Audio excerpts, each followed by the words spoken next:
Sini. Wih, lihat nih.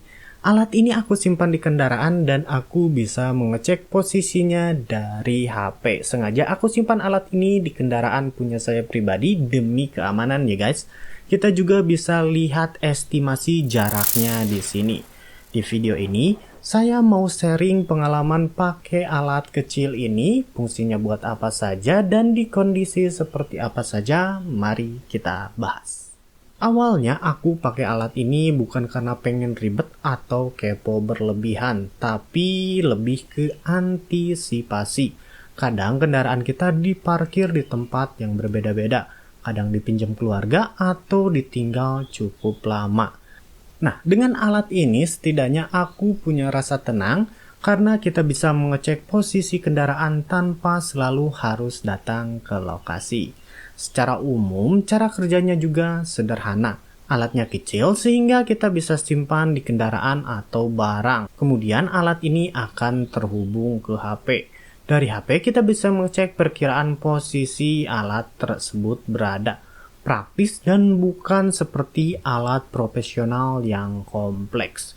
Buat yang belum pernah pakai, cara pakainya simple banget. Pertama, tekan tombol powernya yang ada di belakangnya ini.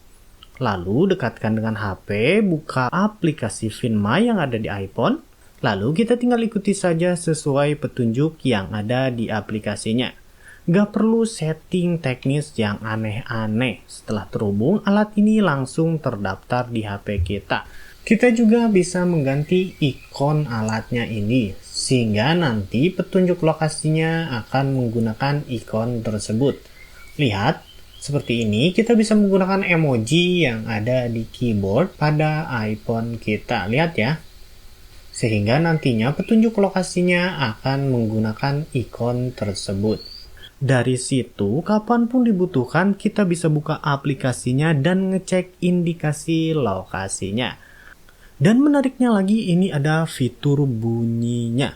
Jadi, kalau misalkan ini kita gunakan sebagai gantungan kunci, tapi tidak kelihatan, misalnya nyelip di bawah bantal atau dimanapun, kita bisa aktifkan fitur bunyinya. Jadi alatnya akan ngeluarin suara dan kita akan lebih gampang untuk cari barangnya. Seperti ini contohnya.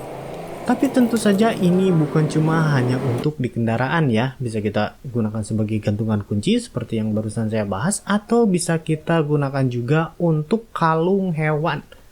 Jadi kalau misalkan kita punya hewan seperti kucing atau anjing, kita bisa tahu lokasinya di mana karena dia punya bandul atau kalung dengan alat ini.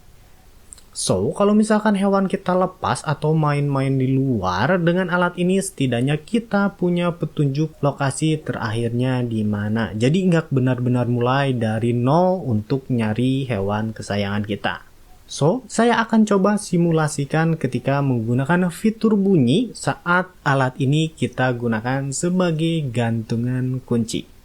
Nah, jadi cara penggunaannya cukup mudah. Kalau misalkan lokasinya ini masih jauh, kita tinggal dekati saja lokasinya. Kalau sudah dekat seperti ini, nanti kita bisa menggunakan play sound-nya ini nih, agar nantinya si bendanya itu berbunyi, jadi kita tahu lokasinya di mana. Kalau misalkan lokasinya nyelip atau tersembunyi.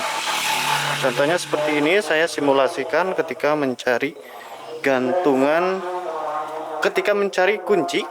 Dan si GPS-nya digunakan sebagai gantungan kunci. Ini ya. Nah, lokasinya kan di sini sudah dekat nih. Sudah benar, sudah ada di sini. Sesuai lokasi saya. Kita tinggal bunyikan ini, play sound.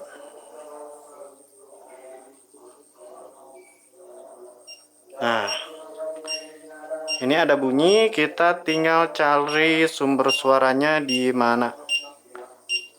Sepertinya di sini. Coba sekali lagi play sound lagi nih. Nah, ternyata kunci motor saya ada di sini. Bunyinya dari sini. Dan lihat, ini dia. Ini dia alatnya. Jadi seperti itu ya cara kerjanya. Kalau misalkan ya masih jauh, Kita tinggal dekati saja lokasinya. Kemudian kalau sudah dekat, kita tinggal play soundnya ini. Nah, maka alatnya itu akan bunyi. Dan soal baterai, alat ini pakai baterai seperti pada jam tangan. Dan dari pemakaian normal, ini bisa sampai setahun. Tergantung seberapa sering kita pakai. Jadi alatnya ini awet ya. Ini bukan tipe alat yang butuh perawatan ya. Ukurannya sekecil ini kita bisa simpan di mana saja. Selama setahun kita bisa tahu lokasi benda tersebut berada. Tapi sebagai disclaimer, ini tetap alat yang punya batasan. Jadi jangan dibayangin alat ini bakal akurat mungkin, detail mungkin, atau update setiap detik. Ini hanya lebih ke alat bantu, bukan pengganti sistem keamanan utama seperti misalkan alat-alat GPS yang canggih-canggih banget ya. So, kesimpulannya, alat kecil ini bukan barang wajib buat semua orang. Tapi kalau kamu pengen lebih tenang soal kendaraan atau barang-barang penting, alat kayak gini bisa jadi pertimbangan. So, semoga video ini bisa ngebantu untuk kamu yang sedang mencari referensi alat tracking atau GPS tracking seperti ini. Kalau ada pertanyaan, silahkan tambahkan di komentar. Atau kamu juga bisa tambahkan komentar tentang alat seperti ini yang serupa yang ingin saya bahas di video selanjutnya. Silahkan tambahkan di komentar juga. Saya undur diri. Bye.